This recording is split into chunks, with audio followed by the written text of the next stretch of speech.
favorite arguments for white supremacy's existence is but slavery. And I'm just going to clear it up now. Slavery was not supremacy. It was fragile men with wits. If you have to chain a people, steal their language, brand their bodies, and pass laws to make them less than, that's not supremacy. I'm just clearing that up now. It's spiritual terror management. Because you don't enslave what you think is beneath you. You enslave what frightens you into silence if left free. Slavery is not proof of white dominance. It's proof of white dependence on stolen labor, on extracted brilliance, on eternal surveillance. If white supremacy were real, right? If it were real, I just want y'all to lock in. If white supremacy were real, the moment slavery were ended, so would the fear. But what really happened? It mutated into black codes, into lynch mobs, into redlining, into mass incarceration. That is not supremacy. That is generational panic dressed up in all your favorite legal language. And let's go to all the arguments, because I truly want you to understand. Jim Crow also is not power. It's a performance. Segregation wasn't about pride. It was about containment. Water fountains, bus seats, lunch counters, all that. None of that was to elevate whiteness. It was to protect it from proximity to things it couldn't have. To keep it from dissolving in the presence of uncolonized joy. It took armies of laws to maintain the illusion of white supremacy. That's how fraudulent it is. Because the lie cannot walk unassisted. Jim Crow is not a monument to white strength at all. It is a crutch for a collapsing myth. Let's go some more. Let's talk about the GI Bill. Because they say, but we gave veterans a future. Unless, cool, you can even imagine that. Because they gave veterans a future unless you were black, unless you were indigenous, unless you were part of the very machine that bled for freedom you never received. Right. I just want to say that, because white veterans got homes, education, lands. You know what black veterans got? They got surveillance, denial, firebombs in their neighborhoods.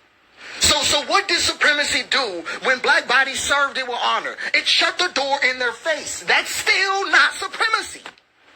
It's a grift.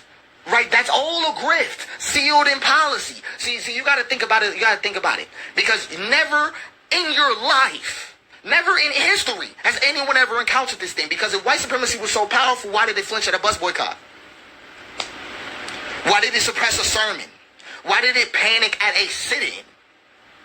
Right, because deep down, you know it, I know it, we all know it. The spell was already breaking. You needed armies, dogs, hoses, and assassins just to stop a song and dignity. And you still lost. I just want to clear that up. You still lost. Supremacy that collapses when a child sings freedom is barely supreme.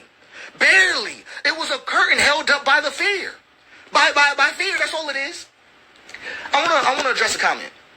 Museums are literally cemeteries. Literally, cemeteries with a gift shop. That's all it is. You call it heritage, you call it pride, but a museum full of stolen gods isn't history. It isn't.